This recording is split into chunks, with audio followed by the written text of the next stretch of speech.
Ito mga boss, meron tayong gagawin ngayon. Electric fan, Asahi ang tatak niya. Bali, ang problema daw nito, ayaw daw umikot, ayaw gumana. So, testing natin kung ayaw talaga gumana. Saksak natin. Ayan, kasaksak na siya. Pindot, yun, nakapindot na pala. So, ayaw talaga umikot mga boss, no? Ayaw. So, ganito mga boss, mayroon akong ituturo sa inyo. Bali, dalawang technique yan ang pagre-repair nito pagka ganitong ayaw gumana. Sisikin muna natin kung okay, kung malambot yung shafting bossing niya. Bubuksan muna natin tong harap. Ayan. Buksan natin tong harapan. Ayun, natanggal na. Ang gawin yung una, ang una nyong gagawin, sorry. Ikutin nyo to kung malambot. Kung malambot naman itong shafting, yung kinakabitan ng blade, yung LC. So, ibig sabihin, walang problema yung bossing niyan. Pagka ganyan na okay naman yung shafting at saka bossing niya, malamang ang problema niyan, baka nag-open yung thermal fuse dito sa likod.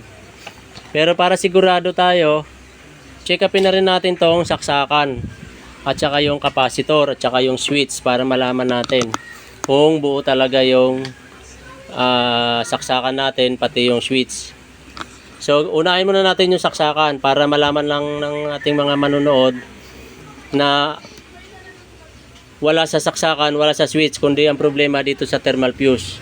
Pag dito sa thermal fuse ang problema, ang nasira, meron akong ituturo sa inyo. Dalawang technique yan. So checkin muna natin yung saksakan.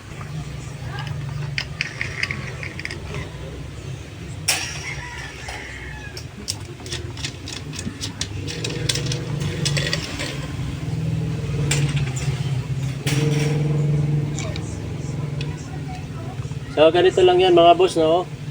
Pagka natanggal na natin to, bubuksan ko yung ilalim para matester natin yung switch, ay yung switch at saka yung saksakan. Ito.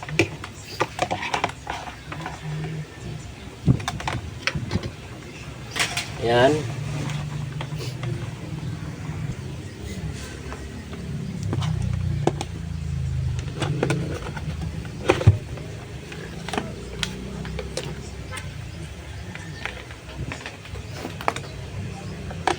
Ito, tanggalin natin tong ilalim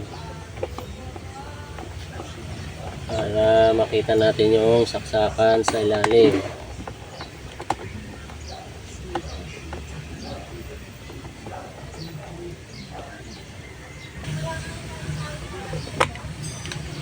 Ayan, labas na saksakan, no?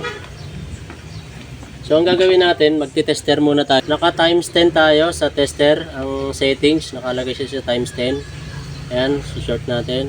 Okay, ganyan.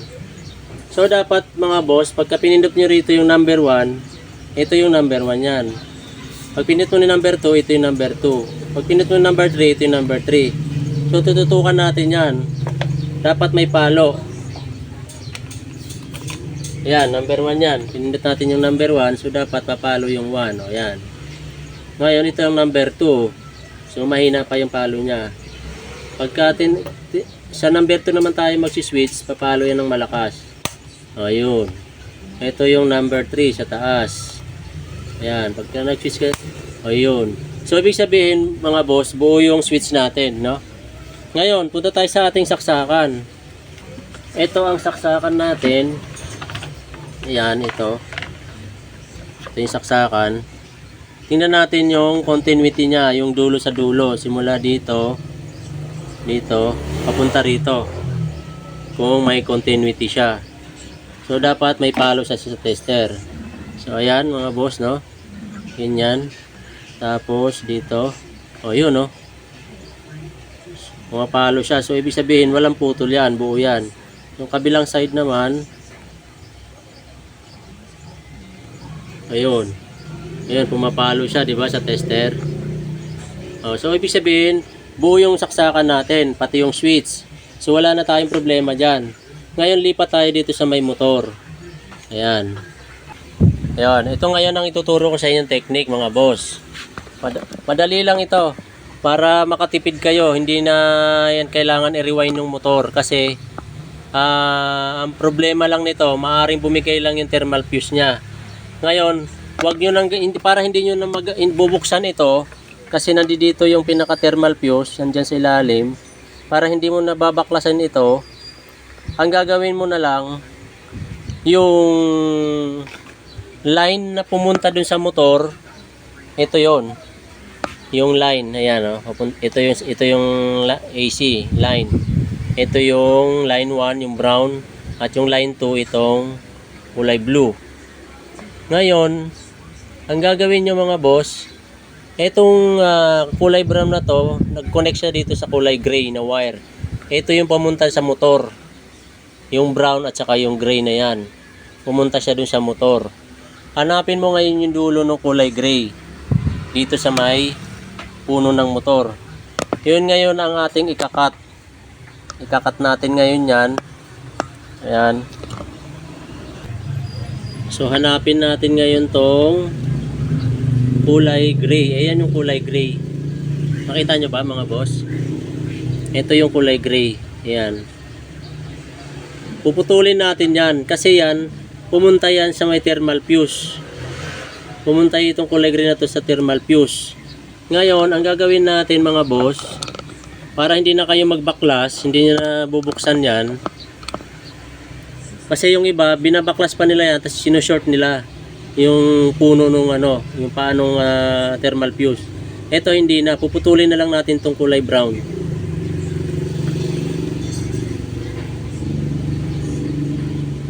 Ayan.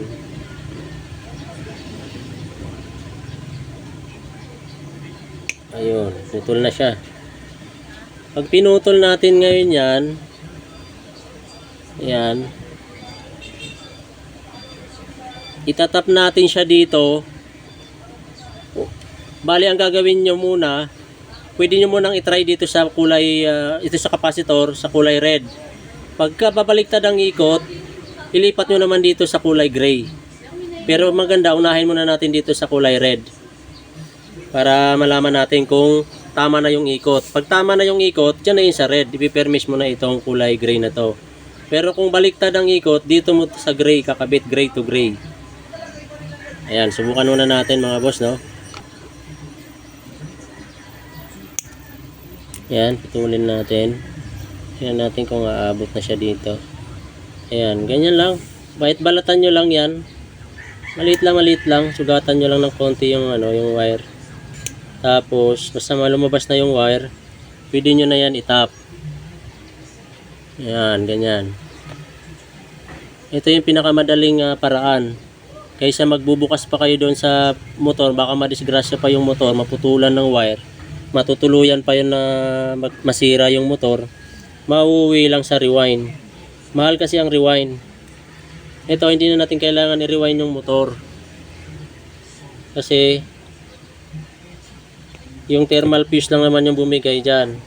So ayan, nabalatan na natin, ayan, kita nyo ba? Ngayon ito, balatan mo rin to, itatap natin ngayon dito. Ayan, testing lang muna yan, mamaya na natin i-permiss pagka okay na siya, pagka umandar na siya. Ang dapat na ikot ng normal ng motor papunta sa kanan. Ayan. Sige. Testing natin Saksak natin mga boss. Ayan. So ito, testing natin. Off muna natin yung switch. Ayun. Saksak ko na. Tingnan natin kung iikot. Pindot natin tong 1. Ayun.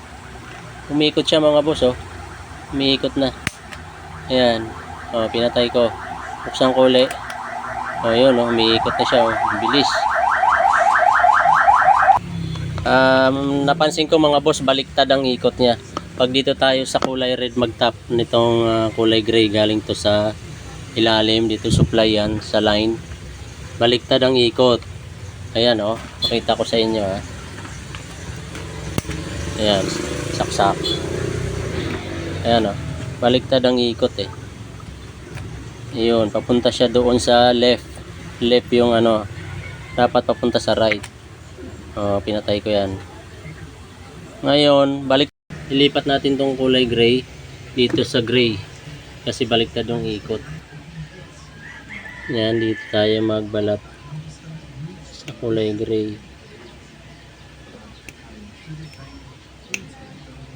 Pagka ganito gagawin nyo mga boss, unahin nyo muna chichikin kung malambot yung shafting, bossing, bago nyo gawin yung ganito.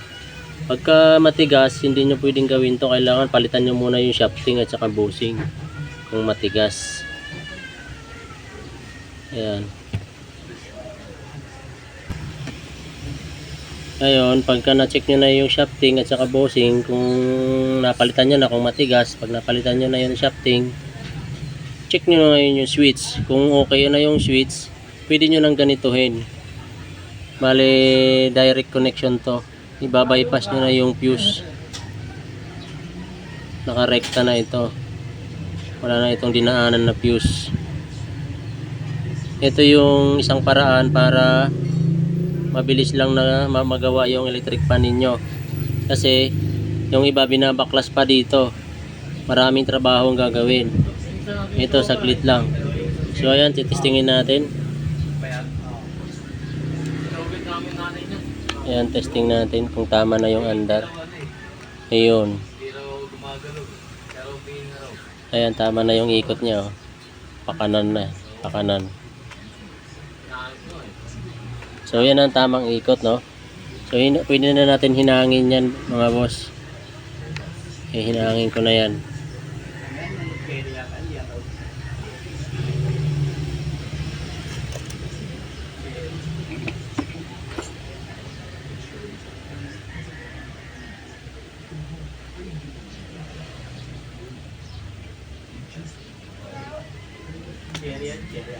Tapos babalutan natin para safety.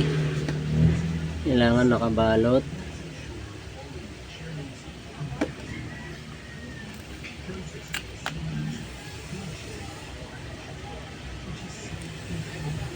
Yan. So ito temporary lang naman ito dahil dinidemo ko lang sa inyo. Pero pagka kayo na gumawa nito, kailangan safety talaga. Maayos yung pagkakabit ng ng electrical tape.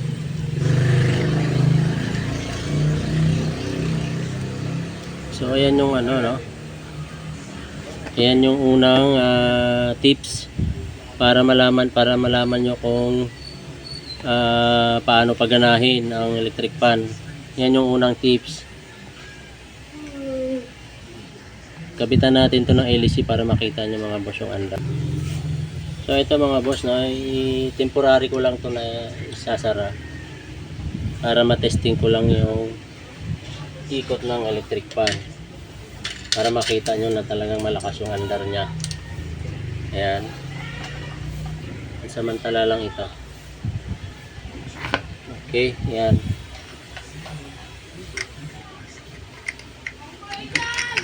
Ayan. So isaksak natin mga boss, no? Hindi ko muna isasara yung ilalim. Ayan, masaksak na siya.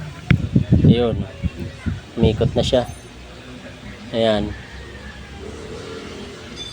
Malakas na hangin. So ganyan lang mga boss, no? Para malaman lang ninyo kung paano gumawa ng electric fan na hindi nyo nabubuksan yung motor kung sira yung thermal fuse. So yun lang yung gagawin nyo. Yung line na galing dito sa ilalim, yan, yung kulay green na yan, yan yung line. Pumunta yan doon sa motor dito sa ibabaw. May hanapin mo yung kulay gray, puputulin nyo lang yon. Ayan, pag pinutol mo yung kulay gray, itap mo lang siya sa papuntang capacitor. So nagpalit din pala ako ng capacitor dito mga boss kasi mahina na, no? So pag tinap nyo dito sa capacitor, sure nyo na pag tinester, wag nyo munang i-fix kasi ililipat-lipat nyo pa yon. Kung tama na yung ikot, doon nyo na ipipix, doon nyo na ihinang, saka nyo lalagyan ng tape. So yan ang unang paraan ng mga boss ng pagre-repair. para hindi na kayo magbaklas ng motor, no? Na may natutunan kayo.